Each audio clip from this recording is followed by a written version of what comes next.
Warning disclaimer: this story is a fictionalized dramatic narration inspired by real-life situations. It does not represent any specific person, name, or event. All characters are purely imaginative and created only for storytelling purposes. The following content explores themes of love, trust, betrayal, and healing. Viewer discretion is advised. For as long as I can remember, Claire had been a part of my life. We grew up together, sharing secrets in the schoolyard, whispering about our first crushes, and promising that no matter what, we would always be there for each other. She wasn't just my best friend. She was my sister in every way that mattered. When I got married to Daniel, my college sweetheart, Claire stood right beside me as my maid of honor, crying almost as much as I did when I said my vows. Our bond felt unshakable, as though life could throw storms at us, but nothing would tear us apart. Married life brought its usual ups and downs, but I had Claire to lean on through everything. When I had my first baby, she was there in the hospital room, holding my hand and whispering encouragement. When sleepless nights made me doubt myself as a mother, she would stop by with coffee and reassure me that I was doing great. I trusted her with my children, with my secrets, and even with my husband, Daniel. That's how deep my faith in her loyalty went. Claire was more than welcome in our home. She had a key, she cooked with me, and sometimes she'd even stay over when life got too overwhelming for her in her own apartment. Daniel got along with her too, often joking that she was the third wheel in our marriage, but in the best way. I laughed at that because to me it meant we were one big family. Looking back now, I realize how blind I was to the warning signs that had been right in front of me. At that time, however, everything seemed perfect. My friendship with Claire was my safe haven, my proof that true loyalty existed. Whenever I doubted myself, she was the first to lift me up. Whenever I celebrated, she was the loudest to cheer. I never thought betrayal could come from someone who had shared my deepest fears and my happiest moments. Our weekends often included movie nights, backyard barbecues, or long conversations over wine after the kids went to bed. Sometimes Daniel would join us, and the three of us would laugh until our stomachs hurt. I thought it was beautiful, this blending of friendship and family. What I didn't know was that the line between those two worlds was beginning to blur in ways I couldn't see. Looking back, those were the days when my heart was the fullest, when I believed I had everything. A loving husband, beautiful children, and a best friend who was like my sister. Little did I know, the same foundation I built my life upon was already beginning to crack, quietly, secretly under the surface. And one day, that foundation would shatter completely, leaving me to question everything I had ever believed about love, loyalty, and trust. Claire wasn't just a friend who came around once in a while. She was practically woven into the fabric of my everyday life. After work, she would often drop by unannounced, carrying a bag of groceries or a dessert she'd picked up from the bakery. She blended into our home so naturally that even my kids began calling her Aunt Claire. For me, it felt comforting.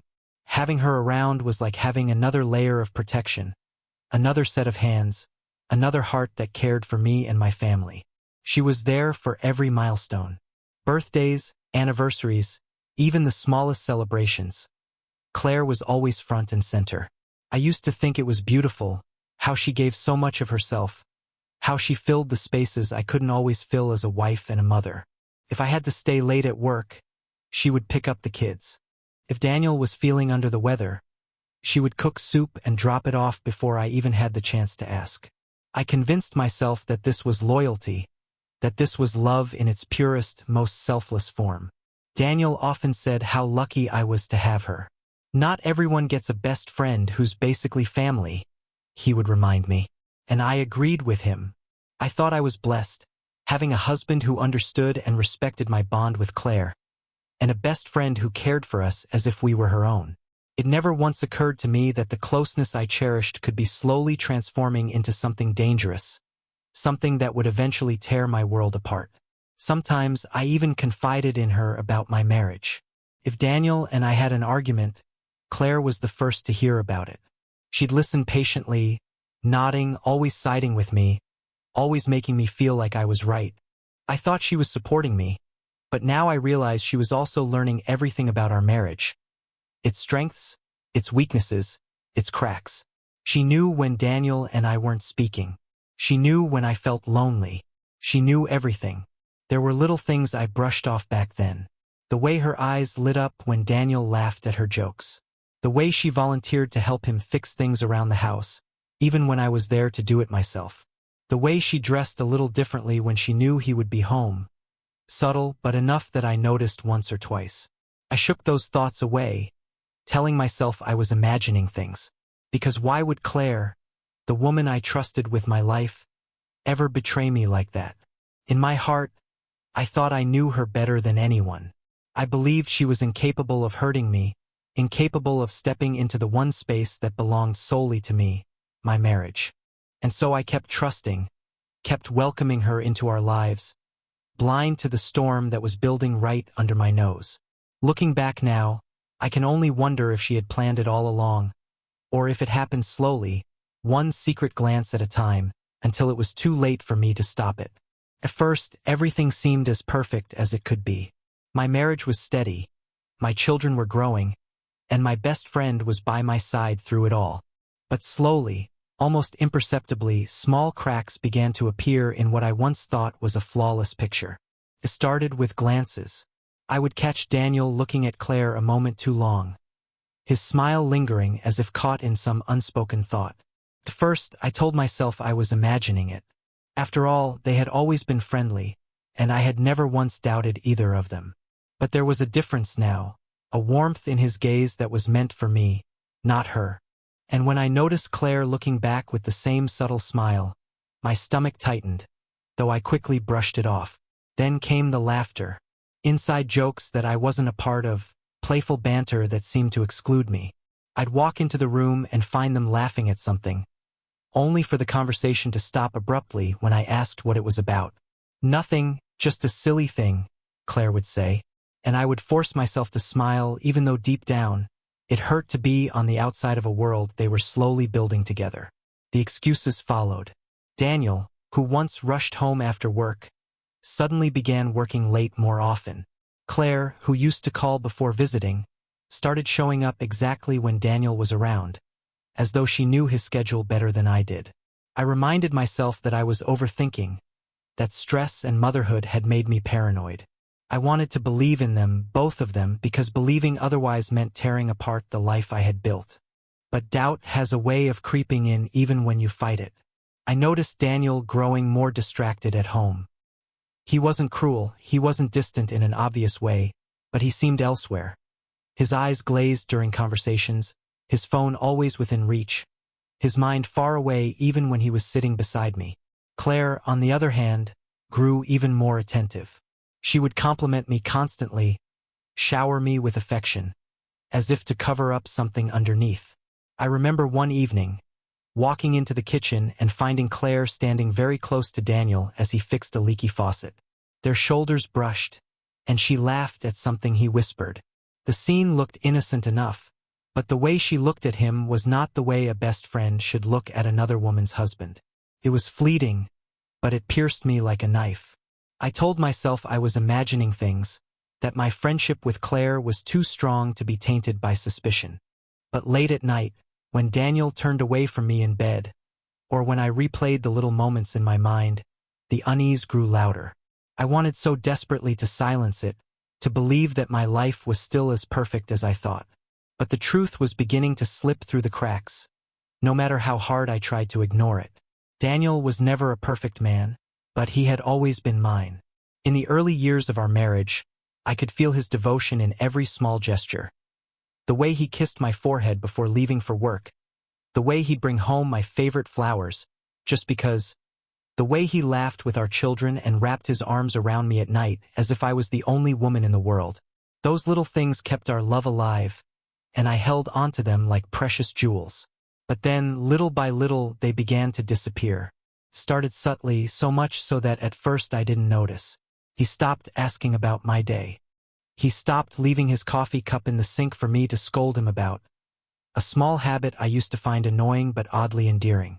He grew quieter at the dinner table, his eyes often fixed on his phone, And when I asked what he was reading, his answers were short, distracted. Just work emails, he'd say. I wanted to believe him, but the warmth in his voice was gone. His affection faded too. Nights that once ended with soft kisses and whispered conversations now ended with him turning his back to me, claiming he was too tired. Weekends that once meant family outings or lazy mornings together slowly turned into excuses. Golf with colleagues, extra shifts at work, or errands that seemed to last the whole day. I told myself he was just stressed, that maybe he was overwhelmed, but deep down I could feel him slipping away from me. And then there was Claire. She was always there, always filling the gaps that Daniel left. If he couldn't come home for dinner, she was there to eat with me. If he didn't notice my new dress, she would compliment me until I smiled. If he seemed cold, she would be warm. At first, I thought she was helping, keeping me afloat when my marriage felt like it was sinking. But soon I realized she wasn't just stepping into his absence. She was becoming a part of it. There were moments that haunted me, like when I caught Daniel smiling at a text, his face lighting up in a way I hadn't seen in months. When I asked who it was, he hesitated before saying it was just a colleague. Or the time I found Claire humming in the kitchen, cooking Daniel's favorite meal, a dish I hadn't made in weeks because he no longer seemed to care. She said she made it because she knew he liked it, and though I forced a smile, my heart sank. The hardest part wasn't just the distance. It was the silence. He didn't argue with me, didn't fight, didn't even seem angry. He was just absent, as though some invisible wall had been built between us, and no matter how much I reached for him, he was on the other side with no intention of coming back. I told myself I was imagining things, that love couldn't just vanish like that. But every time I looked at him, I felt it. The undeniable shift in my husband, the slow unraveling of the man I once knew. The day I discovered the truth is burned into my memory like a scar that will never fade. It wasn't one big dramatic revelation at first. It was small, accidental, almost ordinary. But sometimes it's the quietest moments that cut the deepest. It was a Thursday evening. Daniel had left for work again, though something in me didn't believe his excuse anymore. The kids were asleep, the house was unusually silent, and I decided to tidy up the living room. That's when I noticed Claire's scarf draped carelessly over the arm of the couch. She hadn't been over that day. At least, not when I was home. My heart raced, my mind grasping at excuses. Maybe she stopped by while I was out? Maybe she left it here last week? But when I picked it up, I smelled Daniel's cologne faintly lingering on the fabric. I tried to ignore it, to tell myself I was imagining things. But the next day, as I folded laundry, Daniel's phone buzzed on the nightstand. He was in the shower, steam filling the room, and though I'd never crossed that line before, my trembling hands picked up the phone. The screen lit up with a message from Claire. Just one word, "Tonight." My stomach dropped. I opened the thread, my hands shaking so badly I could barely scroll. There they were, weeks of messages, jokes, late-night conversations, words of affection that he hadn't spoken to me in months. And then the final blow. A picture Claire had sent, one I could never erase from my mind. It was undeniable. The two people I trusted most were entangled in a web of betrayal, and I had been the fool standing blindly in the middle of it. I felt like I couldn't breathe. I put the phone down and stumbled into the bathroom, staring at Daniel through the shower glass. He looked back at me with that same easy smile, the same face I had fallen in love with years ago, and all I could think was, how could you? How could you both? That night I didn't sleep. My chest ached as if my heart was physically breaking apart. Every memory replayed in my mind. Claire holding my baby in her arms, Daniel laughing with her in our kitchen, the three of us clinking glasses on New Year's Eve. Every moment was suddenly poisoned, twisted into something ugly. I wanted to scream. I wanted to confront them both right then and there. But instead, I sat in the darkness, clutching my pillow, tears streaming silently down my face. Betrayal doesn't just wound, it destroys. It takes the foundation you built your life on and reduces it to rubble in an instant. And as I lay there, listening to Daniel's steady breathing beside me, I realized that the life I thought I had was already gone.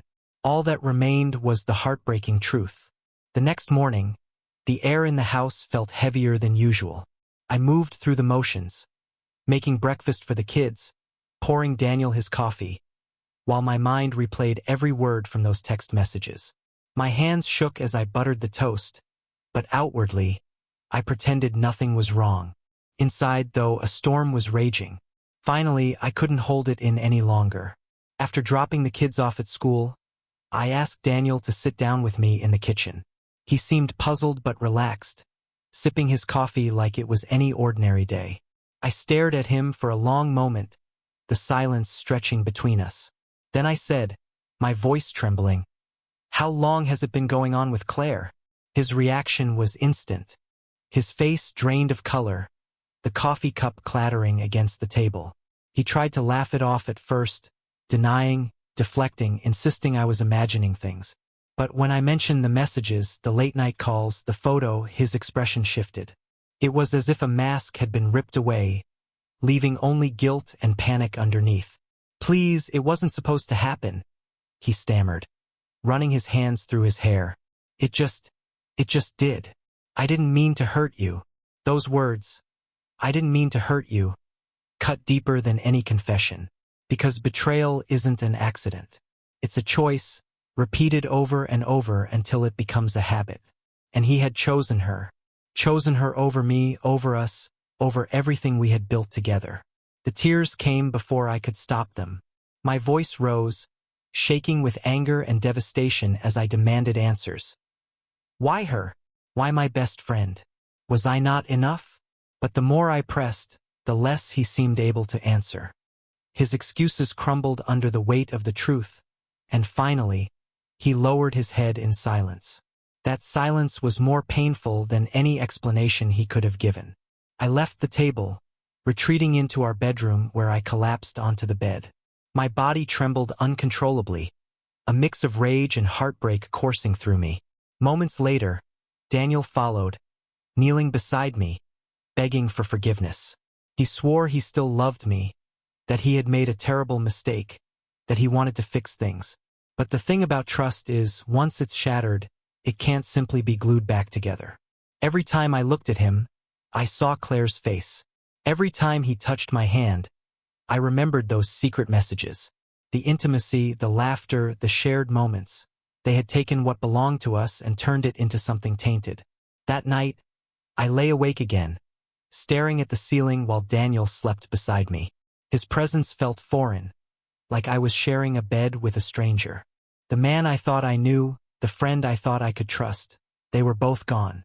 All that was left was the wreckage of lies, and the painful truth that nothing between us would ever be the same. In the days that followed the confrontation, life inside our home felt like a battlefield. Every corner carried the echo of what had been said, and every glance between Daniel and me was loaded with tension. He tried to go about life as usual, making small talk, cooking dinner, offering to help with chores, but his efforts felt hollow. I couldn't look at him without seeing Claire's betrayal mirrored in his eyes. At the same time, my own emotions were waging war inside me. Part of me still loved him. How could I not? He was the father of my children, the man I had built my life with, the partner I had once believed in more than anyone else. Memories of our laughter, our travels, and even our quiet evenings watching TV tugged at my heart, whispering that maybe, just maybe, there was something still worth saving. But then came the other voice, the louder one. My pride, my dignity, my self-respect screamed at me not to let him get away with it. How could I forgive someone who had not only broken my trust but had done so with my best friend? It wasn't just betrayal of love. It was betrayal of friendship, of sisterhood, of everything sacred in my world. If I stayed, what would that make me? Weak? Foolish? Desperate? Nights were the hardest. I would lie awake while Daniel slept beside me, staring at the ceiling, feeling torn in two. My heart longed for the comfort of his arms, but my pride recoiled at the thought of letting him touch me again. My body craved familiarity, but my mind replayed those texts, those images, those lies. It was as if I was split down the middle, half holding on, half ready to let go. Friends I confided in gave me conflicting advice. Some said love was stronger than mistakes, that marriages could survive infidelity if both partners truly wanted to rebuild. Others urged me to walk away, to reclaim my self-worth, to prove to myself and my children that betrayal had consequences. Their voices only added to the noise in my head, making me question every decision, every instinct. Daniel, for his part, tried to prove his remorse. He deleted Claire's number, blocked her on everything, and even suggested moving away to start fresh. But no matter what he did, I couldn't shake the image of them together. His apologies felt like bandages on a wound too deep to heal. And yet, I wasn't ready to let go. The thought of ending our marriage terrified me as much as staying did. Divorce meant unraveling everything we had built.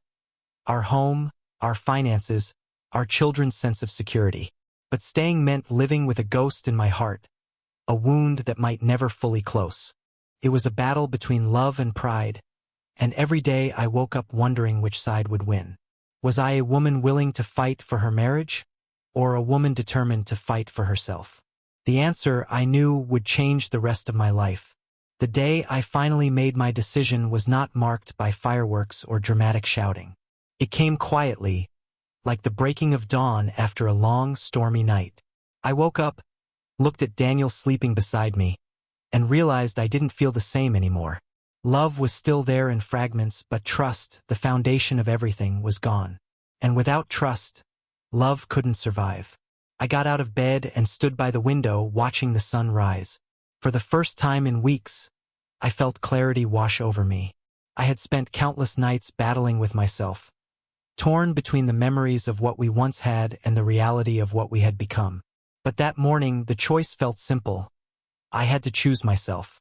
When Daniel woke up, I asked him to sit down. My voice was calm, steadier than I expected. I told him I could no longer continue living in the shadow of betrayal. I deserved better. Our children deserved a mother who wasn't broken inside, pretending every day just to keep the family together. He tried to protest, his eyes filling with tears, but I held my ground. It wasn't anger that drove my decision anymore. It was self-respect. I explained that forgiveness wasn't impossible, but rebuilding trust was. And without that, our marriage would never be whole. I can't keep fighting a battle that already feels lost, I whispered. I need to start fighting for myself now. The days that followed were excruciating. Packing bags, dividing responsibilities, explaining to the children why things would change. It all felt surreal. At times, I questioned if I was making the right choice. But every time I felt doubt creeping in, I reminded myself of the nights I spent crying alone, of the texts I read on his phone, of the silence that followed my questions. Betrayal is a wound that never truly heals, and I refused to spend the rest of my life reopening it. Moving forward wasn't easy, but it was freeing. I began focusing on myself, on my passions, my health, my dreams that had been buried under years of being a wife and mother. Friends rallied around me, offering comfort and strength. Even the kids, though confused at first, began to thrive in the new routine, sensing that their mother was happier, lighter, stronger. There were lonely nights, of course, nights when memories of what we had would creep back in. But over time, those memories lost their power. I learned that healing wasn't about erasing the past. It was about embracing it as part of my story, a story that didn't end in betrayal but in resilience. One day, I stood in front of the mirror and finally recognized the woman staring back at me. Not a broken wife, not a betrayed friend, but a survivor. A woman who had chosen dignity over despair, pride over pain, and herself over someone who didn't value her. And that was the most powerful love story of all, the one I finally learned to write for myself. 67.